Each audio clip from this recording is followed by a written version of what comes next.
All right, 3, 2, 1. Hi, this is William Ramsey. Welcome to William Ramsey Investigates. On tonight's show, I have a returning guest, a very special guest. His name is Anthony Bennett. We talked in 2019, in June to be exact, about the very suspicious death of Stuart Lubock that is very similar to many of the smiley face killings cases. Stuart Lubock unfortunately passed away in a very well-known case in the UK at a TV presenter named Michael Barrymore's place, or his estate, really, outside of London, east of London, and he was found in the swimming pool or in water. He was a young man, and there were some very sketchy incidences and activities taking place that night, the night of his death, that really leads me to believe something malfeasant happened, something that... Anyway, tonight we're going to talk about a different subject, a subject in the UK. The name of that is really about police corruption, something that I'm somewhat familiar with after studying the Stephen Port case, which actually is east of London as well, which was the murder of 4 other young men.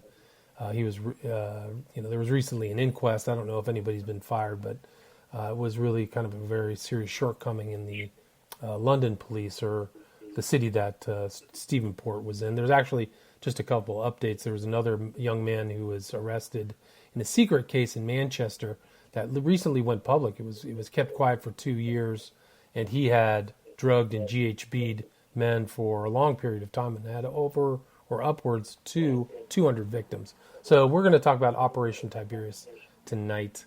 Anthony, are you there? Yes, good evening. Good evening. Thank you for agreeing to the interview. I'm great to have you back. For people who didn't hear the earlier interview, can you talk a little bit about your background and then kind of get into the subject matter we're going to talk about tonight? Well, the background really begins with the case you mentioned, because until 2006, this was a subject of no interest to me at all. I wasn't interested in police matters particularly, or criminal matters, or police corruption. In fact, I didn't really know there was much police corruption in those days. But because I lived in Harlow, where the unfortunate man Stuart Lubock was murdered, I took an interest in the case. And eventually, as I think I told you on the program before, I offered to help this young man, or the young man's father. And over the course of the next 18 months, we compiled a dossier on the case. We forced Essex Police to reopen the case entirely. 6 months later, the police arrested the entertainer Michael Barrymore and 2 others who were with him that night on suspicion of murder. And I wrote my book on the case in July 2007. And that gave me an introduction to police methods and an element of police corruption in that case. The police, I'm quite sure, conspired with Michael Barrymore and his team to cover up this murder with a fake drowning. Now, to skip through very quickly to where we are today, because this was such a high-profile case, I got a number of people contact me wanting my help, giving me accounts of other injustices that have been suffered. And out of all of them, one struck me particularly as another hoax, and that was the murder of a young man called Lee Borkwell. I'm not sure if I mentioned this case to you before, but I don't recollect that. To cut a long story short, Lee Borkwell was aged 33. He died about a year after Stuart Lubock died, and the police version of events right from day one was that he had been working in a concrete mixer at 1 o'clock at night, setting concrete from inside a concrete mixer.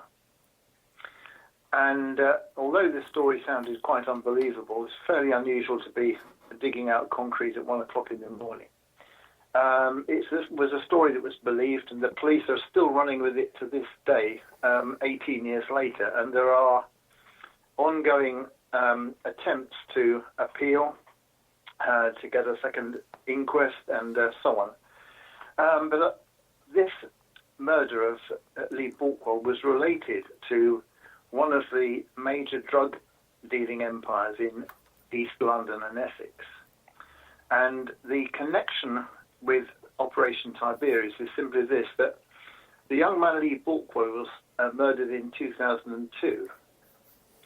And this was the very year that a major internal investigation was done into police corruption in the Metropolitan Police, called Operation Tiberius. And the report is dated 2002. And my particular interest in Operation Tiberius is that now that I've got this report in my house, the unredacted report, which I don't think has ever been published, only extracts have ever been published, it reveals the scale of police corruption and relates very much to the corruption I discovered and Lee Borkwell's father discovered in the investigations of the death of Lee Borkwell. So that's my personal connection with Operation Tiberius, William. Gotcha. And can you talk about what the real story about Lee Borkwell is? What you think the real story is? Yes, I can give you a brief account of that, certainly. Lee Borkwell was working for a family called the Bromleys in right on the border of the Metropolitan Police and Essex. Let's call it the very east of London. And he was a lorry driver and a hand in the yard, as it were, just helping out. And his job was to drive the cement mixer.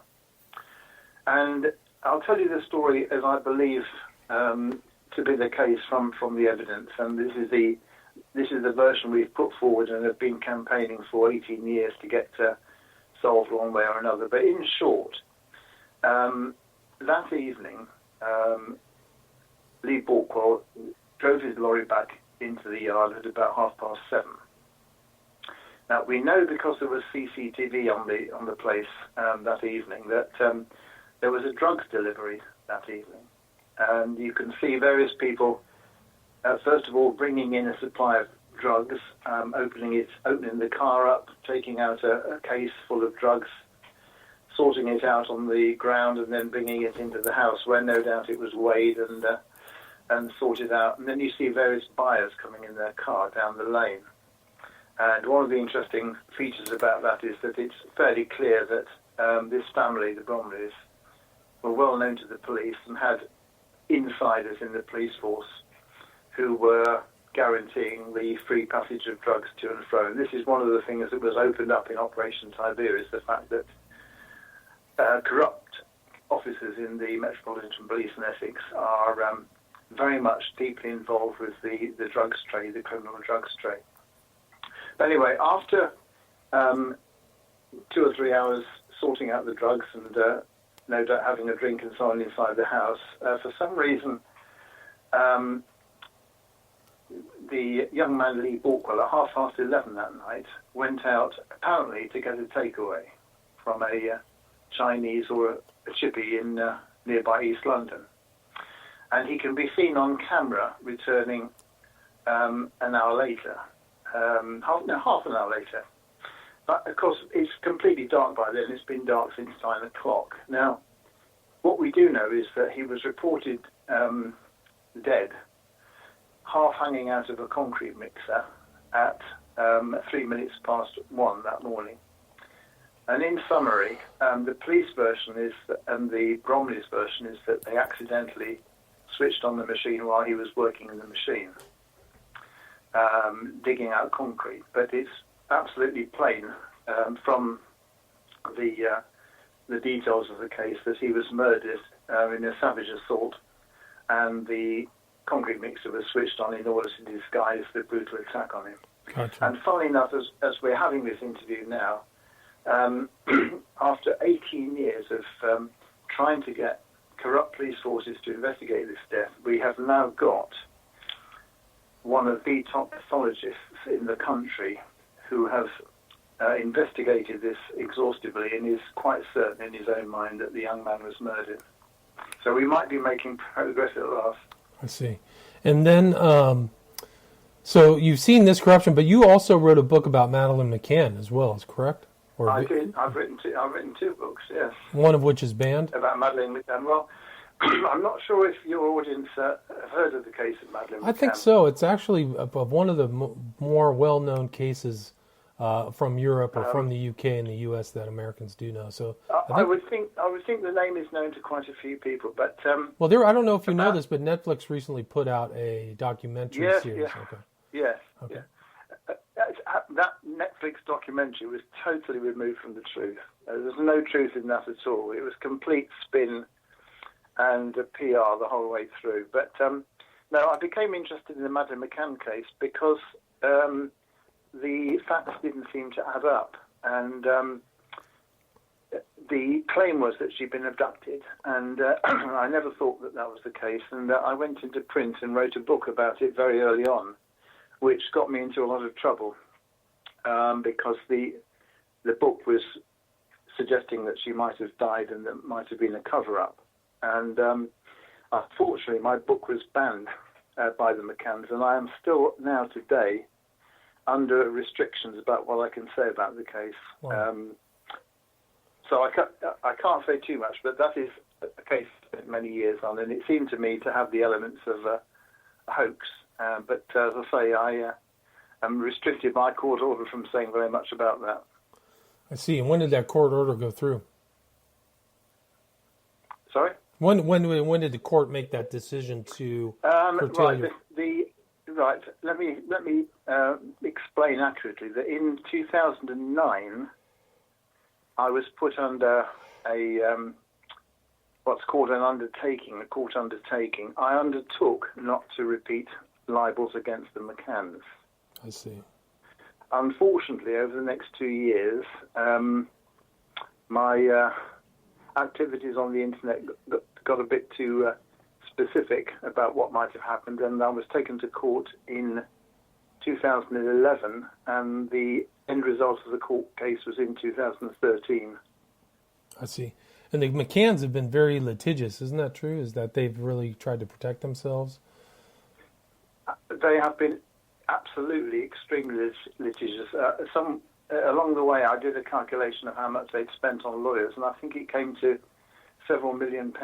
And they, of course, famously sued the Portuguese detective who investigated the case. They brought a damages action against him, which was an extraordinary case. It was started in 2009 and continued until 2017. It ran for 8 years in the Portuguese courts, with the end result being that the McCanns lost. And the damages were awarded in favour of the Portuguese police officer, who to this day hasn't been paid. So it was a strong attack legally against the Portuguese investigator. He was bankrupted over it, but defended himself with the help of fundraising and what have you, and he emerged a victor in the end. But hasn't the McCanns, hasn't this the disappearance of Madeleine been a kind of cash cow or a cash? They've made tons of money through donations. Is that true? If you can talk to that. Yes, that has been a byproduct of the case. The publicity was so overwhelming, and it was such an apparent tragedy with a 3-year-old girl having gone missing, that people poured money into that case. There was old age pensioners who were getting £90 a week who were giving their weekly pensions to this fund, and there was children giving their month's pocket money to the fund. So the money rolled in. There was millions of pounds, right, rolled in. The McCanns would tell you that that's been used on legitimate searches and paying for private investigators and so on. But so I wouldn't say it was a scheme to make money, but certainly they got a lot of money which has been used to pay rather dodgy private investigators, but that's a whole other story. Well, it's a similar story to many of the cases, or more famous cases here in the United States, where these become cause celeb, or they become well known due to documentaries, and these convicts, often convicts of McCann's, have not been convicted, but Some of these convicts I'm here, not sure. there's millions of I'm dollars. not sure if you're aware if it's an American case or a Canadian case. I think it might be American, but there was a very famous murder of somebody called. The name was Zapata. I can't remember the first name. But the husband was called Eugene Zapata. Does that ring a bell? Not familiar to Anyway, me. No. He murdered his wife, and one of the reasons I know about the case is that they use sniffer dogs in that case, in the Zapata case, and they use sniffer dogs in the Madeleine McCann case. And as you probably know, sniffer dogs detected the presence of a dead body in the McCann's flat. Right. It's one of the things that made most of us feel that something terrible has happened to her. And in the Zapata case, it was the same thing. The dogs located where a body had been, and the judge in that case, in the American case, decided not to allow the evidence from the dog handler. And it happened in 2007, and the McCanns jumped on that and said, well, now look, here's a judge in the United States who has thrown out a case because he doesn't accept the validity of the evidence of the dog handler. But the ironic twist to this, William, was that 6 months later, Eugene Zapata made a full confession, and it turned out that the dogs had precisely located 2 places where he had hidden his wife's body. Wow. So it turned out to be, let's put it this way, the McCanns never quote that case again now. Because, I bet. So the dogs were validated, right? The dog. It was entered. So you've had a lot of experience with these court cases, Stuart Lubock's suspicious death, as well as Lee Balkwell, Madeleine McCann's suspicious disappearance. So you've definitely seen your fair share of these criminal cases. How does that? How did that affect your opinion of, the Metropolitan Police there in London? Well, each of those 3 cases, the facts didn't seem to match the original story. And in the 2 cases which occurred in this country, and we can go into some detail if you want, but there was certainly significant corruption in the case that I spoke to you last about, the Stuart Lubock case. Notably, evidence was hidden and evidence was manufactured. But the Balkwell case, I walked into a clearly corrupt network of corrupt officers, mostly ethics police rather than the Met Police. The Met Police, by the way, is the name of the London Police, the Metropolitan Police. Gotcha. And in that case, I helped the father to make a complaint of misconduct against 17 different officers. And we succeeded after 4 years' investigation by the Independent Police Complaints Commission in getting 8 officers found guilty of misconduct over 26 different aspects of the case. They weren't found guilty of a criminal offence, but they were found guilty of misconduct and can suffer penalties under police disciplinary procedures. Now, one element of that I discovered was that we originally complained against 17 police officers, but by the time we got around to the end of the investigations, 8 of them had resigned. And if you resign while the investigation is going on, then you can't be touched by the police. You cannot further investigate misconduct unless they can be proved guilty of a criminal offence. And for example, on the very day that the investigation concluded, one of the police officers just resigned from the force straight away, and of course on the very day that he got the letter, and so there could be no finding against him. But along the way, I discovered, together with the father, Les Balkwell, a whole network of corrupt officers, corrupt police officers, and that is what Operation Tiberius is all about. It is a detailed study. I've got the unredacted report here. It comes to 170 pages, and really goes into very great detail about the activities of 9 major crime gangs which operate in North East London, East London, and Essex. I see. And then what were the contents of the report itself? Well, I've got it here. I've just made a few notes, which I can briefly inform you about. Okay, let me just explain. Let me just read out the introduction here. It's quite short. It says here, the following report will provide the reader with a detailed analysis of the threat posed to the Metropolitan Police from infiltration by identified organised crime groups within North East and East London. And it says the report will deal with the background to the original request, the terms of reference, the context in which the report has been formulated, and synopsis of 8 main criminal syndicates and their links to corrupt Metropolitan Police Service officers and staff. And this followed an expose by a journalist the previous year, which, if I can just find a reference to that, was what triggered Operation Tiberius. And a journalist called Joanne Goodwin prepared an article which exposed the activities of some of these drug gangs. And there was a major crisis when this was exposed, because people all over the place said, well, something must be done. This can't be allowed to carry on as it is.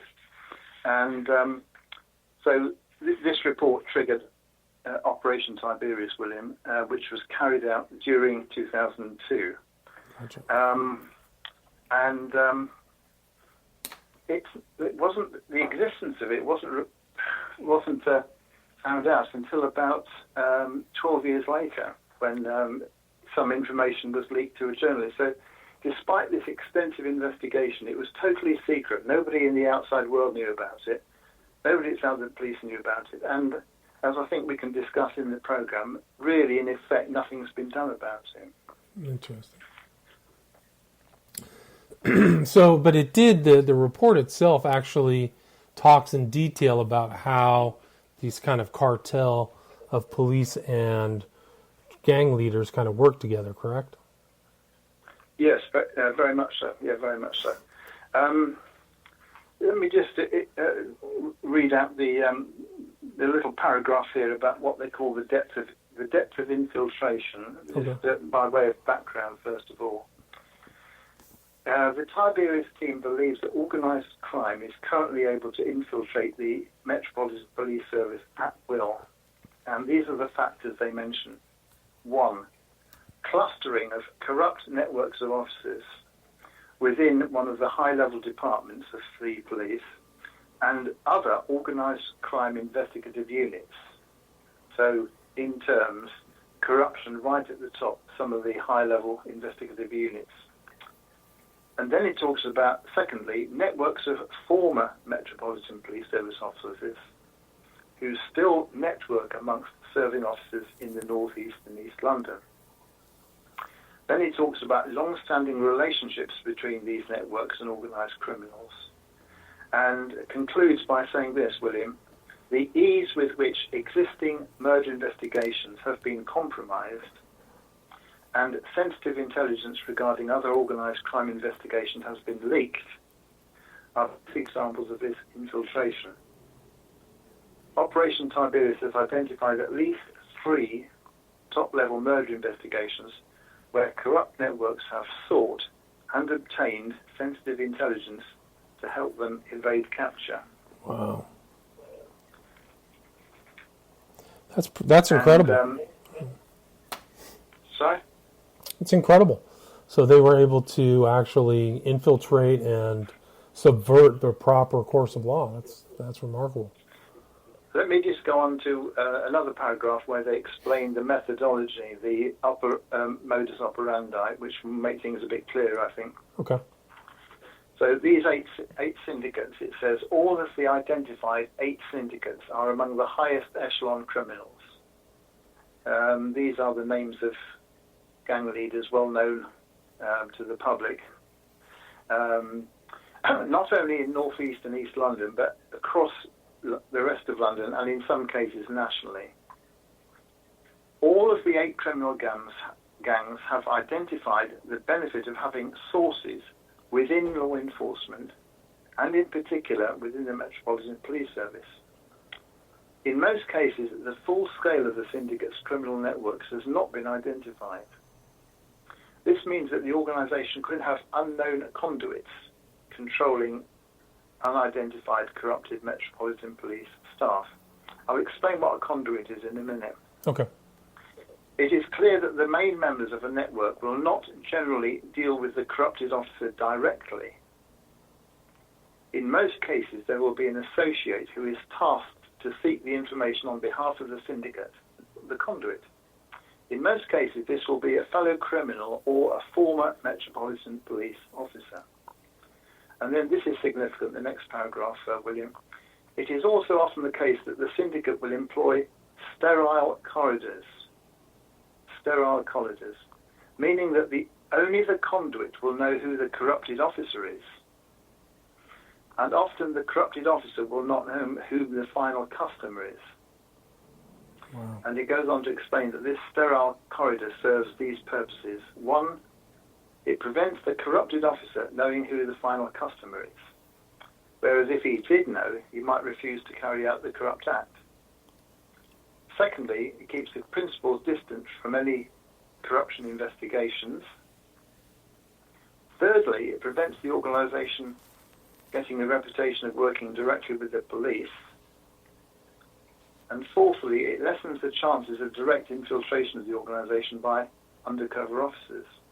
So, if you like, there are corrupt serving officers, there are organised criminal gangs, but to some extent they deal through third parties, conduits, who deal with each side, but it enables the corrupt criminals and corrupt police officers to keep apart from each other. Yeah, it's remarkable. Sophisticated. So, please continue. I'm sorry, I missed that, William. I was just saying, please continue. Yeah. I suppose we ought to name these syndicates. It might well be that somebody listening will be aware of them. Let's just go through the main ones listed here. Okay. The Adams family, the Batter Syndicate, the Hunt Syndicate, the Palmer Syndicate, the Keene Syndicate, the Camp Syndicate, the Chrysostonou Panayotis Syndicate, and the Khan Syndicate. So these are all families who have been running corrupt criminal networks for decades. And one of the interesting points for me, now that you're contacting me here in the beginning of 2020, is that this report was produced 18 years ago. But didn't... And it was an attempt to try and deal effectively with these gangs, and all of them, as far as I know, all of them are still fully operational and probably just as powerful as they were. I think, in a way, I could probably illustrate the power and the strength of these gangs, perhaps by giving one specific example, and that is of the Hunt Syndicate, the David Hunt Syndicate. Okay. So I can just find my notes here. Yes, here we are. David Hunt is known, and it says it in the report here. If I can just find the reference.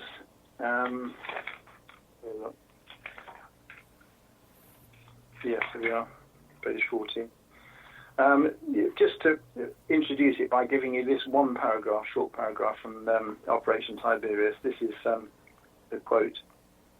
The Hunt Syndicate is one of the most violent groups in northeast London and has been responsible for a series of vicious assaults against debtors and rivals. Their main sphere of influence is drug importation and protection. Substantial source-sensitive intelligence is held detailing the information supplied to the syndicate, and then it gives the names of various informers, basically. And I know from the work I did on behalf of Les Borkwell, the father of Lee Borkwell, that that syndicate is known to use very violent methods. And I know from my own knowledge that I've built up of the crime networks in London that one favourite modus operandi is they take over businesses, and their method is to make an approach for a business they want to take over. It might be dry cleaning, it might be a restaurant, it might be a betting shop, it might be a sun tanning lounge, and they will target it as something they want to run or possibly use for money laundering, and they will first of all make an offer to the owner. The normal modus operandi is for them to approach a business. It could be a tanning lounge, or it could be a betting shop or a restaurant, something like that. And their initial approach will be to make an offer to the business, usually a ridiculous offer, perhaps a half the market price or less. And the typical reaction will be, I'm not selling for that price. No way. Well, he will then be told in no uncertain terms that if he doesn't agree, there'll be trouble. And if he doesn't comply there and then, if he doesn't do a deal, he will get in trouble. And typically it will be his windows will be smashed in 1 week, and then perhaps something similar, perhaps their business front door broken into, something like that. And of course, in the end, usually the victims give in. So that syndicate has gained many business premises through that method. And of course, and this is one of the reasons I've come to as to why we have so much corruption in this country, is that this particular gang, which the police identified as extremely violent, are these people going to go to court, William, and give evidence on behalf of the police?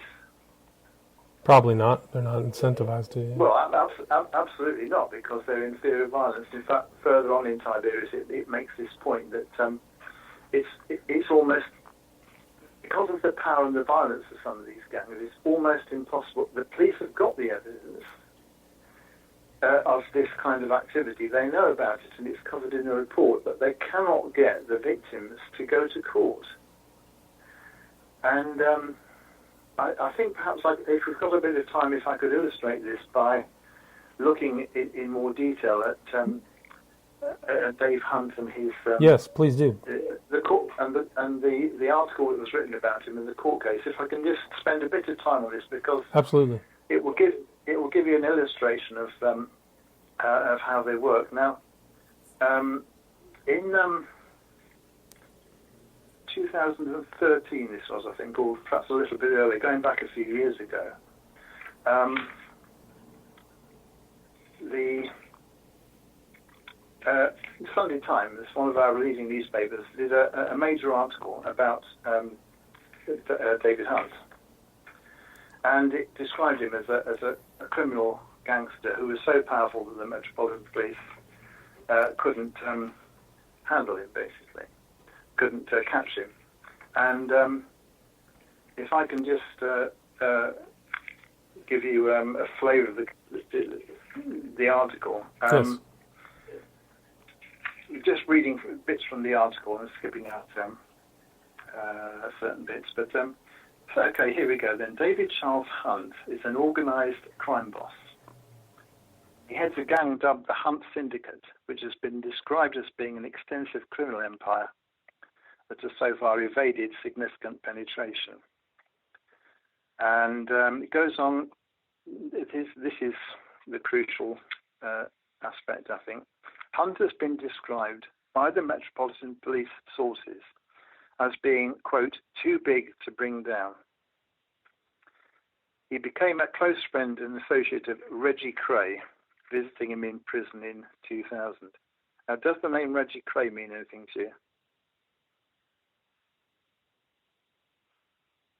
The name Reggie Cray? Right, yeah, absolutely. The Cray brothers? Absolutely. The Cray twins, the Cray Right. brothers. I mean, they were Britain's most notorious gangsters. I mean, they murdered many people in East London and held a reign of terror over large parts of East London. So we begin the story by Hunt being an associate of theirs, I see. working in the same area of East London, and no doubt, in fact, very close friends of the Crays, or of Reggie Cray anyway. So you get the picture. This is a young man who's friendly with the Cray twins, and he sees how they operate. Gotcha. And but we then get to a mention of Operation Tiberius, William, which ties us into Operation Tiberius, because remember that the work on Tiberius was done in 2002. We're now 8 years further on. In other words, this report that I've been reading extracts from has been done. It's been seen by the boss of the Met, top officers in the Metropolitan Police, and basically nothing has been done. There's been no mention of it in the press, no action has been taken, and the Hunt Syndicate is as strong as ever. So the article goes on like this then. A police investigation into the Hunt Syndicate, codenamed Operation Tiberius, concluded that it had managed to evade prosecution through a mixture of utilising corrupt police contacts and intimidation of witnesses. The crime gang were uncovered by the crime squad in Newham, East London in 2006, when a scrapyard in the Docklands area of East London was searched for stolen metal. When another nearby property was raided as part of that operation, 42 containers were unexpectedly discovered to contain the contents of 18 lorry thefts and a commercial burglary. Counterfeit goods were also seized. Now, what happened then is that this crime of the scrap metal yard was investigated by a middle-ranking detective called Dave McKelvey. And if you look up the name Dave McKelvey, and if your readers can look up the name Dave McKelvey on the internet, they'll see quite an extraordinary story, and I'll just give you the outlines here. Okay. Dave McKelvey was the head of the crime squad, and he discovered that the Hunt gang had been corrupting police officers for over a decade, and that despite a gang insider leaking information to the police, the information was never acted upon. And it says, despite overwhelming evidence, the case collapsed after a corrupt anti-corruption detective, sent a dossier to the prosecutors raising concerns about McKelvey. So what you've got here is you've got an honest copper, Dave McKelvey, middle-ranking, head of the local crime squad. He finds evidence, good, strong evidence, that the Hunt Syndicate is behind a number of lorry thefts and other criminal activities. In fact, he doesn't mention it in the report here, but I know that he arrested one of the suspected criminals, and within, I think, 24 hours, he was ordered to de-arrest him by a senior officer. And what followed, if I return to the script here, a corrupt anti-corruption detective. So McKelvey is trying to arrest this man. He's then told that the man's got to be de-arrested. Then the so-called anti-corruption squad comes into it, and immediately sends a dossier to the prosecution service alleging crimes committed by McKelvey. Tells you right. Complete some kind of alleged technical offence. He was subject to misconduct proceedings. It never went anywhere, but basically he was drummed out of the police force. And funnily enough, he now heads a team called TMEYE. Again, you can find that on the internet if your listeners want to read up on their work. It's out there on the internet. And funnily enough, he now, Dave McKelvey, is helping Les Balkwell, who I helped for many years. So he's now, because Dave McKelvey knows the activities of this gang, he's obviously keen to help Les Borkwell, and we're very much in the final stages, hopefully, of getting justice in this case at last. But, I hope so. This gives you an idea of the power of the syndicate. You've got the syndicate committing major scale crimes, lorry thefts, lorry heists, stopping lorries and emptying the contents and what have you. All sorts of other criminality associated with the drugs. You get an honest copper who intercepts this activity, arrests somebody, does some investigative work, and then the honest officer is handed out to the police force, and the empire, the Hunt Empire, and all the other empires keep on going. Right, so they're still pretty much active to this day. Would you say so, Dave Hunt and? Oh, absolutely, absolutely, totally, yes, of course. Yeah, William, I've been in touch with Les Borkwell now for what? It sounds 13 years. Funny enough, he phoned me up this morning, and not this morning, earlier this week, and I told him about this radio program. He's very interested. He urged me to try and name some of the corrupt individuals, and he has not given up hope at all, and hopefully we might be very near the end of the game. But Les Borkwell, I've kept in touch with for 18 years and helped him along, and he has given me a lot of information about how these corrupt networks work. One of the things that is quite clear, looking at the report here, and also what Les has told me, is that that the whole network system depends on convenient meeting places and opportunities.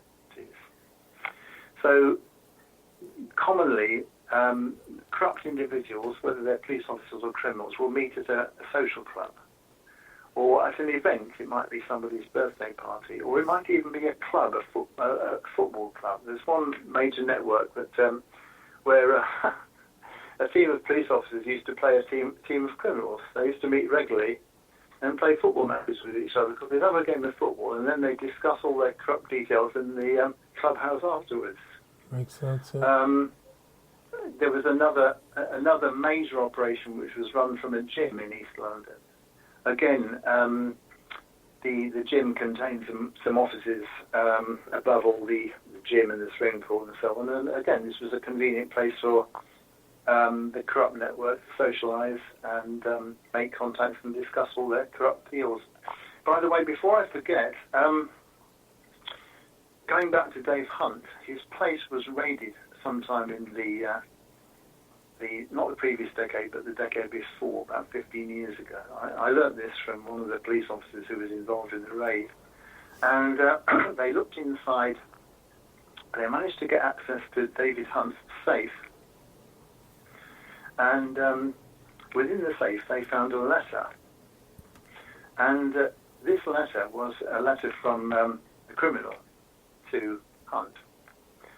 And in it, he said, it was obviously an aggrieved criminal who perhaps things hadn't gone as well as they should, but this letter said, look, why am I paying all these corrupt officers all this money when they can't help me out? So there perhaps you get a flavour of the systematic nature of this. There are corrupt criminals sending in cheques or bundles of notes which they know will end up in the hands of corrupt police officers. And this letter was found and produced, which showed that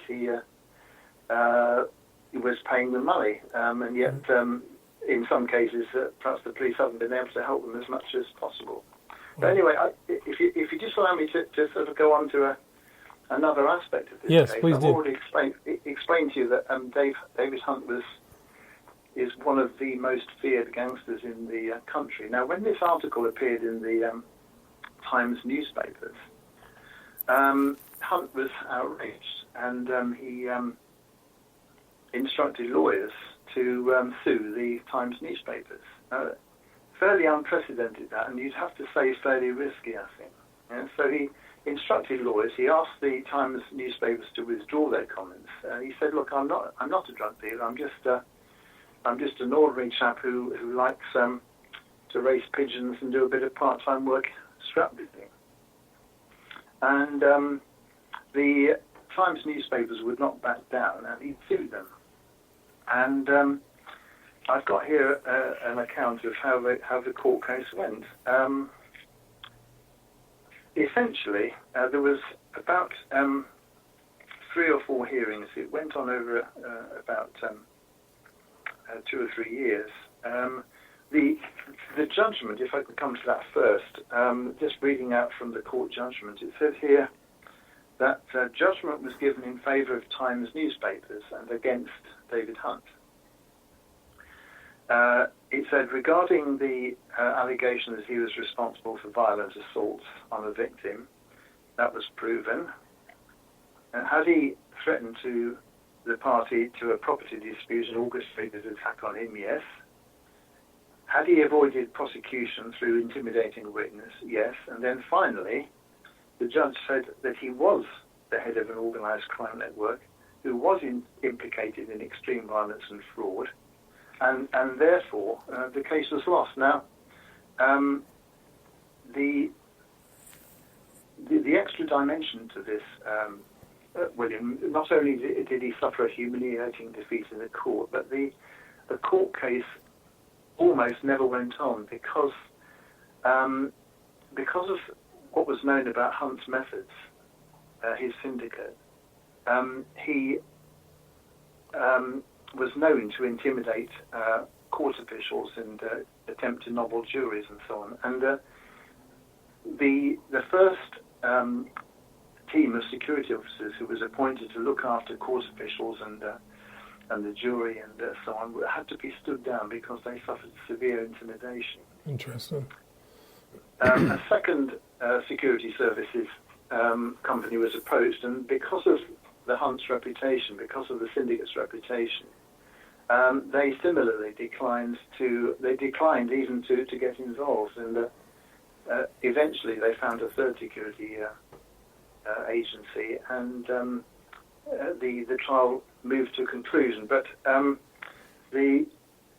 quite clearly, he was proven to be a gangster, and the Sunday Times won their case. But it gives you a good insight. I'm just looking here at one of the other reports here. Which do you know, sorry to interrupt, but do you know, Anthony, whether he had to pay damages or court costs? Oh, yeah, costs. Yeah, costs. He was claiming damages against the Times newspaper. So the way it works in a damages claim is you claim damages. If the court finds against you, then you don't have to pay damages, but you have to pay the other side's costs. Right. So he would have had to pay costs, which would have been several £100,000. Significant. At least. Yes. So, yeah, he'd be out of pocket.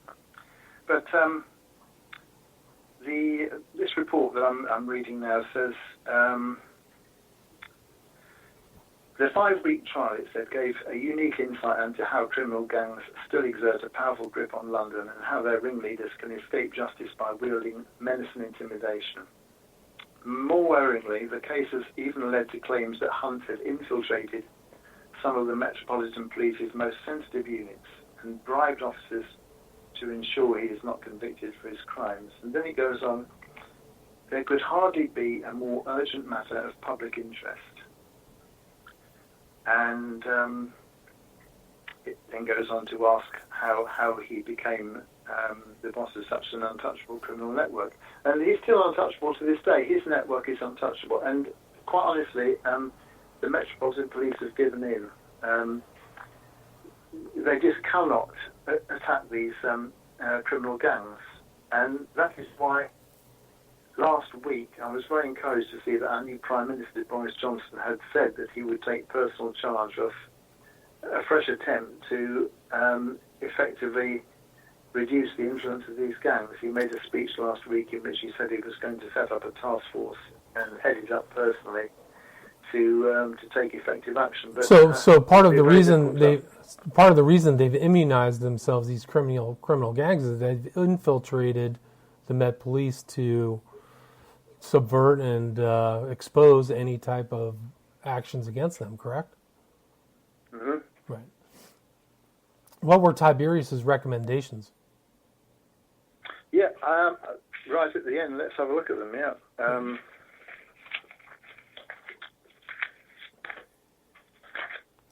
Yeah, very good point. Okay, the headlines then. It won't take me long. It is the view of Operation Tiberius team that these organisational failings, which they detail, can be addressed through a change of mindset. The Metropolitan Police Service has a serious problem with organised crime infiltrating its databases and compromising its operations. Only a holistic approach to this problem will result in success. In addition to the proactive and disruption strategies, the Metropolitan Police Service must be proofed against further infiltration through the implementation of the Integrity Strengthening Programme and what he calls operational security and inclusion policies. And so the final sentence is this. In conclusion, Operation Tiberius has identified the serious threat posed to the Metropolitan Police Service by organised crime. This is not the first time this threat has been identified. But now, new, innovative, far-reaching and audacious strategies are ready to be implemented to neutralise that threat. Gotcha. That was written by a rather low-level detective sergeant, and it's clear that whatever they've recommended has failed. And I think I want to explain how embedded the corruption network is in the police. Please do. In preparing for this interview, I've just jotted down a few little headings as to the reasons why there is so much police corruption. Can I just run through them? You might like to ask me about particular ones. Yeah, please do. First of all, the process by which police officers become corrupt, and I can talk a little bit about that. Then there is the activities of corrupt ex-police officers who are able to retire on full pension after 30 years and often make a very useful living afterwards by doing work for criminal gangs. Then we have witness intimidation, which I've mentioned already, the intimidation of witnesses and the fear of repercussions.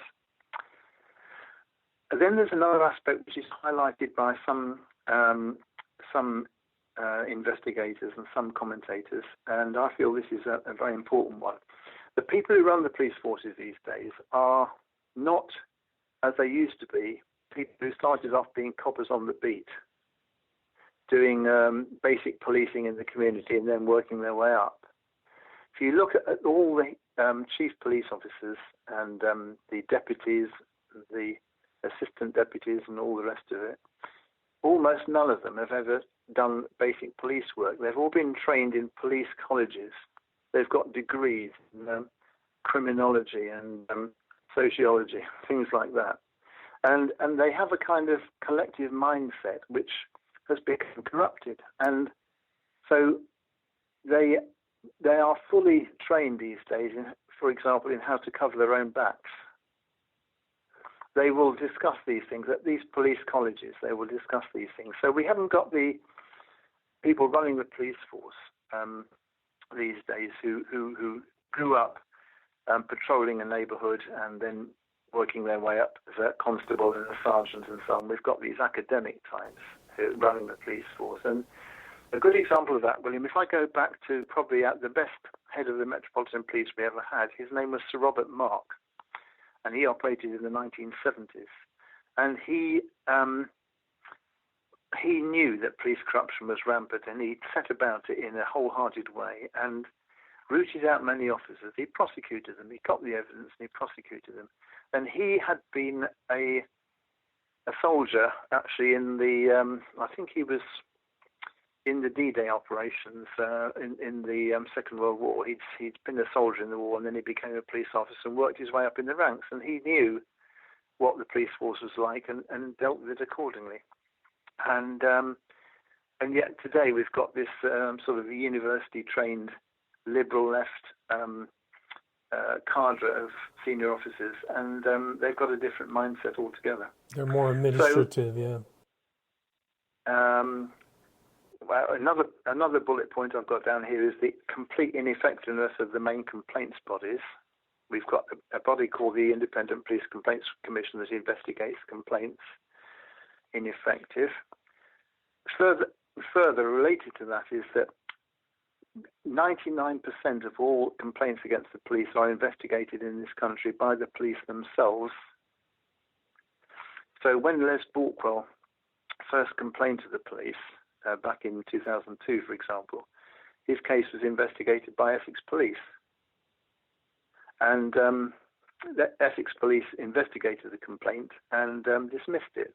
In fact, said that there had been a very good investigation. Now, I came along to help Les 5 years later, 2007, and I realised that his case hadn't been handled well. In fact, it was full of corruption. And so we launched a set of complaints to the Independent Police Complaints Commission, and they were so serious that it was taken out of Essex Police, and that's how we got the IPCC to find 26 allegations of misconduct against 8 senior officers proved, and that was a heck of a job to do that. But so one of the campaigning points really for us would be to not to allow the police force to investigate themselves. It's fairly obvious, really. Right, doesn't make sense. Another bullet point here, which we could discuss, is the handling of informers. When we go down to look at police corruption in detail, we find it's very often the case that the police will get hold of an informer, and the informer will have what's called a handler, who will usually be a fairly senior officer. And that is where time and again corruption has occurred. The informant doesn't merely inform perhaps on a few criminal activities, but he actually becomes involved in assisting the police with their corruption. A couple of other things. First of all, our libel laws in this country. Quite a lot of crime has been covered up because our libel laws are the strictest in the Western world. Now, if you compare us with America, I know this for a fact, you have much greater freedom of speech in America than we do here in Britain. And that's largely because in the last 70 years, a small group of people have built up the libel laws to such an extent that you are really not at liberty to make any kind of allegation of corruption against a senior police officer or indeed anybody else. You have to be, if you want to make an allegation that you think you can prove, you have to be rich. And this was my difficulty a few years ago. I made allegations against the McCanns, and I probably very foolish to do so, and I couldn't afford to defend myself, so I had to give in and agree to comply with these court orders. Had I been operating in America, I think I would have been allowed to make those allegations. And then finally, William, Freemasons in the police force. Now, I don't know the extent to which Freemasonry operates in the United States. I've no idea, but it's a very extensive network in this country, and particularly in police forces. Many police forces are overloaded with Freemasons, and one police officer who came to me for help was somebody who more or less blew the whistle on one of these criminal gangs in Essex, and I call his name John, that's his first name. And he actually, rather like Dave McKelvey, he managed to stumble on a criminal gang that was operating with the benefit of police corruption. And he, in the same way as Dave McKelvey, he was accused of ridiculous offences, alleged offences, and he was kept waiting for he was never actually charged with any offence, but they just kept bailing him week after week, making his life a misery. He was completely innocent, a lovely man, absolutely honest. And when I talked to him and went into his case in detail, he told me that right at the beginning fairly near the beginning of his career, when he was a police sergeant, he'd been approached by an officer we now know to be seriously corrupt in Essex. And he was asked to tell a lie on behalf of this officer. And he wouldn't do so. and he never got any promotion after that. And before this incident, he had been repeatedly asked to join the Freemasons. And he refused. He didn't want anything to do with them. And those two things cost him his career. He wouldn't join the Freemasons, and then he wouldn't lie for a senior officer. And he told us many years ago that the corrupt officers always used to, in Essex it is, not the Metropolitan Police, they would all gather together every Thursday at a Freemasons lodge in Southend-on-Sea in Essex. They all go down Thursday and they discuss all their business, how much money they were getting for this, that and the other. Totally corrupt. And if I've got a moment left just to illustrate this power of the Freemasonry in one particular case. Yeah, please do. Let me just talk about the Daniel Morgan case, which again is one that you will find on the internet, very famous case. Yeah, I've had a full interview with somebody about the Daniel Morgan case. So you have? Yes. I have. Ah, right. Well, good. Well, now, are you aware of the Freemasonry dimension in that case? We talked a little bit about the Freemasonry involved in Daniel Morgan and the Hillsborough disaster. That some of the Freemason influence was one of the reasons why these things got covered up or manipulated. Okay, so just to move to the headline there is, if you've already covered it, then your listeners will know that there were altogether 6 inquiries, all conducted by the police, as to what happened in that case. And after 5 inquiries, which all spent a lot of time and a lot of money, got nowhere. Yeah, very costly inquiries. Sorry? The inquiries were very costly. They were in the 7 figures or something like that, Yeah. So there were these 5 which took place over a period of 15 to 20 years. And then at the end of that period, the family got some advice and they went to the police and said, right, we need another investigation. And I think they had a member of Parliament backing them. And the family said, Daniel's brother Alistair said, and the family said, right, we're not having anybody who is a Freemason on this inquiry. Nobody who is a Freemason is going to be allowed by the family to be on this inquiry. Now, the police at first refused, but in the end, somebody high up agreed to this. And the whole team involved in that 6th inquiry, the 6th review, had to declare that they were not Freemasons. And it was only as a result of that 6th inquiry that 3 people were charged with the murder of Daniel Morgan, as you probably know. But the point I'm making is that it was only as a result of excluding all Freemasons that any progress was made. Yeah, it's incredible that influence is still there in the UK and still in the US, really. There's still secret society. Is it in the US as well? Well, to a certain extent. I think most police here are encouraged to join some of these fraternal orders, and one of which is the Masons. So I think it's still there. But Anthony, we are at a full 60 minutes. Is there anything you'd like to add? Anything we missed? Anything you'd like to finish up with?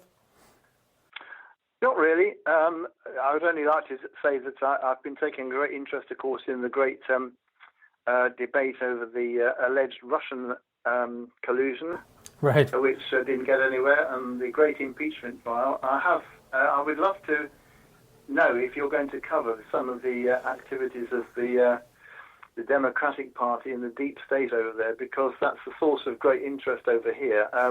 The media over here are solidly pro-Democratic Party. I see. And very much against President Trump. But there are some of us over here who see things a different way. We don't say that President Trump is a saint, but we do know that the Democratic Party has been up to all kinds of corruption. Incredible. Sorry, corruption. am I saying the wrong thing? No, it's incredible corruption. They're really involved in so much time wasting and false accusations based upon information they know. So the Steele dossier, Steele is a left-wing sympathizer who heard something in a bar where the person then denied it, but they said it was legit, and they used it to spy on Trump's campaign through Carter Page. Christopher Steele is a left-leaning liberal type who is